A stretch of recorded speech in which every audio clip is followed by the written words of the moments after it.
Hello everyone, welcome to our YouTube channel. In today's prelims cum polity rules, we are here to discuss about the Finance Commission of India. Finance Commission of India comes under Article 280 of the Constitution.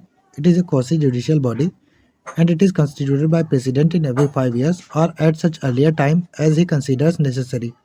ये हमारे constitution के article 280 के under आता है और ये एक quasi judicial body है एंड इसको हमारे देश के राष्ट्रपति हर 5 साल में या उससे पहले भी कॉन्स्टिट्यूट करते हैं अगर उनको लगे कि जल्दी कॉन्स्टिट्यूट करना ज़रूरी है। कंपोजिशन की बात करें तो इसमें एक चेयरमैन और इसके 4 अदर मेंबर होते हैं जिनको कोई प्रेसिडेंट अपॉइंट करते हैं और इनका टेन्योर कॉन्स्टिट्यूशन में स्पेसिफाइड नहीं है। ये प्रेसिडेंट स्पेसिफाई करते हैं कि इनका कितने दिनों तक इनका टेन्योर रहेगा। क्वालिफिकेशंस की बात करें तो ये पार्लियामेंट ऑफ इंडिया डिसाइड करता है और चेयरमैन के पास एक्सपीरियंस पब्लिक अफेयर का होना चाहिए। अदर मेंबर की क्वालिफिकेशंस ये बताई गई हैं कि वो हाई कोर्ट के जज होने चाहिए या इनके पास ये क्वालिफिकेशन होनी चाहिए कि उनको हाई कोर्ट का जज अपॉइंट किया जा सके। और दूसरी क्वालिफिकेशन मेंबर की ये है कि इसके पास स्पेशलाइज्ड नॉलेज होना चाहिए फाइनेंस का और अकाउंट का। तीसरी क्वालिफिकेशन है इनके पास फाइनेंशियल मैटर्स का और एडमिनिस्ट्रेशन का काफ़ी एक्सपीरियंस होना चाहिए। चौथी क्वालिफिकेशन है कि जो मेंबर है उसके पास स्पेशल नॉलेज होना चाहिए इकोनॉमिक्स का। तो फाइनेंस का उसके पास अच्छा खासा नॉलेज होना चाहिए मेंबर के पास और हाई कोर्ट का जज होना चाहिए, तभी उनका मेंबर बनाया जा सकता है उनको। फंक्शंस की बात करें तो ये प्रेसिडेंट को इन 4 मैटर्स पर रिकमेंडेशंस देते हैं अपनी, और इनकी रिकमेंडेशंस आती हैं under article 281 of the constitution of India. इनका पहला मैटर है distribution and allocation of net taxes between centre and state. Centre और स्टेट के बीच में टैक्सेस को कैसे डिस्ट्रीब्यूट और एलोकेट किया जाएगा, उस पर ये लोग रिकमेंडेशंस देते हैं। दूसरा है the principle that should govern the grant in aid of the state by the centre. Centre जो स्टेट्स को ग्रांट इन एड देता है उनको कैसे गवर्न किया जाना है, इन मैटर पर भी ये लोग रिकमेंडेशंस देते हैं प्रेसिडेंट को।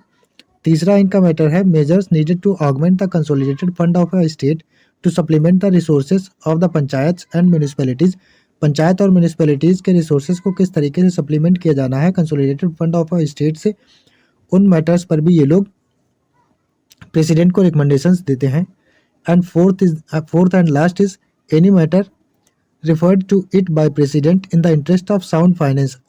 फाइनेंस के अच्छे खासे मामले में जो प्रेसिडेंट इनको मैटर रिफर करता है उस पर भी ये लोग प्रेसिडेंट ऑफ इंडिया को रिकमेंडेशंस देते हैं।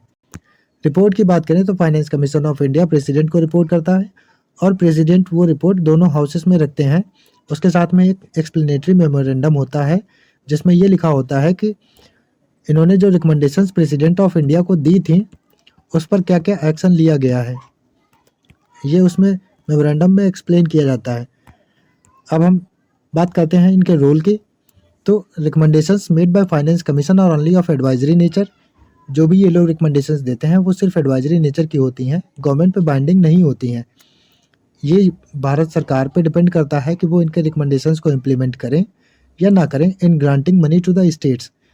डॉक्टर पी.वी. राजमन्नार ने इसीलिए ये भी बोला था कि since finance commission is a constitutional body, चूँकि फाइनेंस कमीशन एक कॉन्स्टिट्यूशनल बॉडी है और ये क्वासी जुडिशियल भी है, तो इसके रिकमेंडेशंस को भारत सरकार बिना किसी ठोस वजह के इनकार ना करे, इनको ठंडे बस्ते में ना डाल दे बिना किसी ठोस वजह के। और constitution of India envisages the finance commission as the balancing wheel of fiscal federalism in India.